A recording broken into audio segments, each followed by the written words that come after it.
Running Sentences presents a bonus episode short story, a press conference.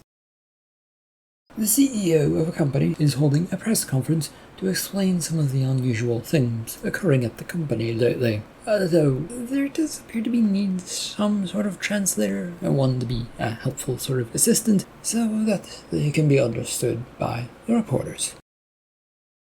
This story is written and narrated by Michael Hunnery. It is a work of fiction, so any named characters, businesses, events, and situations within the story are products of the author's imagination.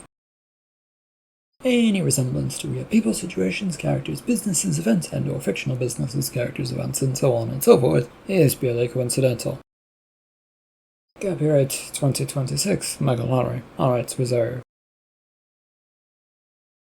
CEO Cedric sat at the makeup table, the last touches of makeup being put on his face as he prepared for his little conference. He had his usual group of workers all around him, ready to confirm whatever it is he needed to be said that was true. "Is everything ready out there, group?" A chorus of yes sirs followed his question, which made him frown and turn to the one person who might say no to him. "Jamie, what do you say?" "Everything is ready, though there are a few more press people than we expected."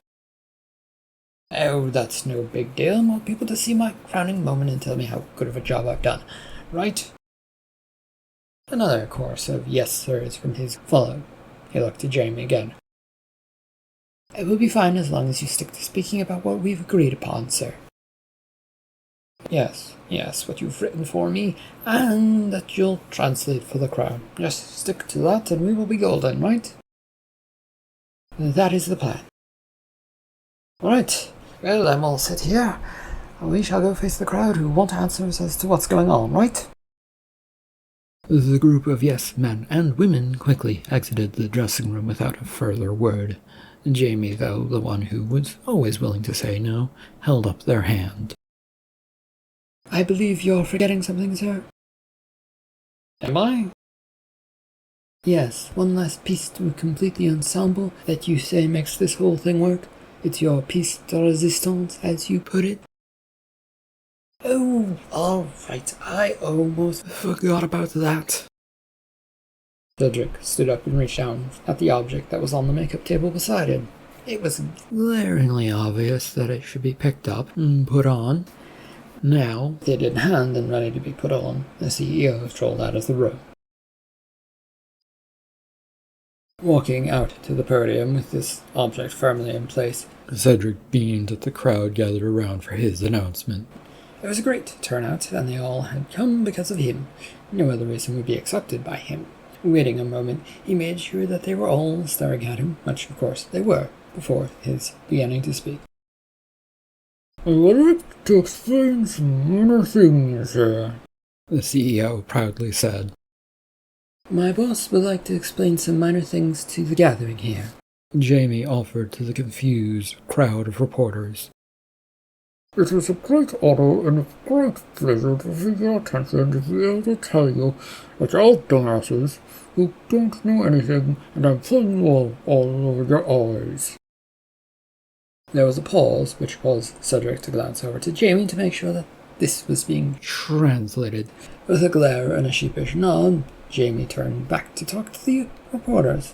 "Never got the chance, though," as a reporter shot out from their feet, pointing at Cedric.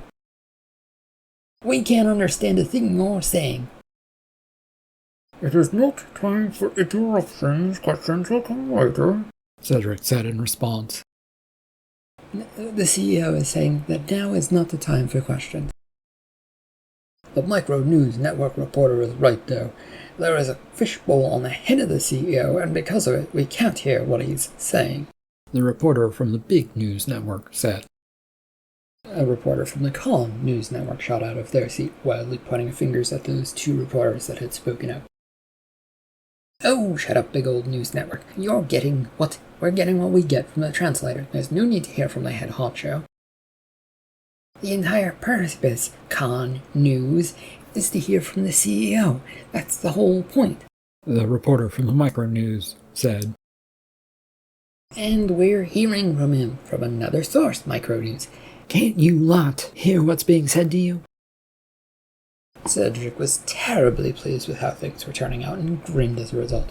This group would argue all they wanted, and he would no longer have to say anything.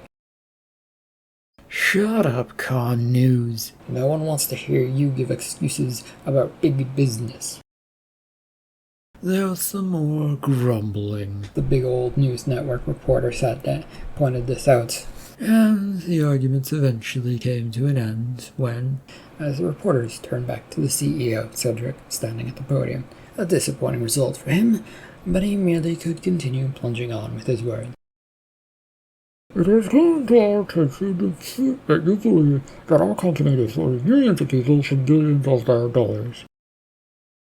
The CEO knows that many people believe the company has defrauded other people, Jamie said in explanation.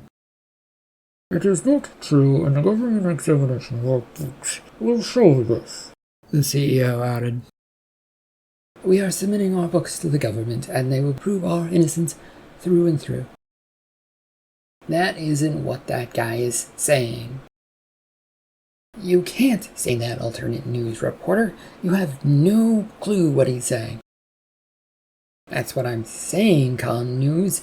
The noise coming from the CEO are longer, and the ones coming from that sort of translator assistant person are not. Why not just say all of this to our faces? The alternate news network reporter said. Excuse me, but we still do have a lot to get through, reporters, Jamie said. I can't trust what you say, translator, if you give us a different message. Yeah, as the big old network news reporter says, there's no trust, and we'll have to report that the CEO, Mr. Cedric, was hiding his words to get around the court order. The words from the micro-news network reporter made Cedric frown as he looked about the press before him, which he seemed to be quickly losing. The only good ones were the conservative reporter, even though the other networks were all pretty much owned by the same sort of lots of people, though maybe they wouldn't run this press conference and would tiptoe around the whole matter for when the evening news aired. He decided it was a perfect time to just continue on now, and if these fools wouldn't listen, that was on them. As I was saying. Attention please, the CEO is talking, Jamie said to catch everybody's attention. The group of reporters silenced a little bit as they paid attention to the front of the room again. We did not express sincerity for what went wrong. It was not in our powers to do anything, and the world should know this. We are happy to talk about it in court, but only under the right circumstances. Jamie glanced over to make sure that they'd caught all of that. There was a special earpiece in their ear to help them understand, and there were holes, sort of, in this fishbowl to let the CEO breathe, and the CEO was wearing a discreet mic to record everything, as ordered by the judge, just to make sure that everything was right, but it was still a mouthful to say all of that in a nicer way. Plus, how was it going to go? We have looked for accountability and will strive to do better. To do this, we will be looking for what went wrong and whose fault it is. We already are well aware that everyone blames us, but we maintain that there were other factors in the factor that were not taken into factor. We will gladly talk more about this, Jamie said as clarification. Are you taking questions on this? The old news network reporter piped up. No, Cedric responded.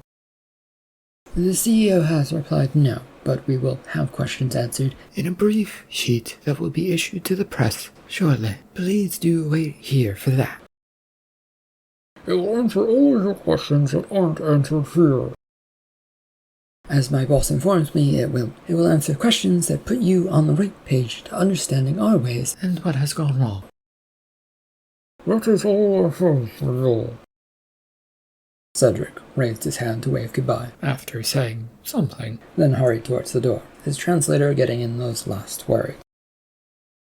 Thank you for your time, but it is all we have time for. The CEO, Mr. Cedric, has a busy day righting wrongs and making sure the company is on the right path. Thank you, and make sure to stick around for those question sheets that will answer those questions. Smirking to himself and congratulating himself on a job well done, Cedric strolled out of the room. The end of the bonus episode, short story, A Press Conference. Thank you for listening.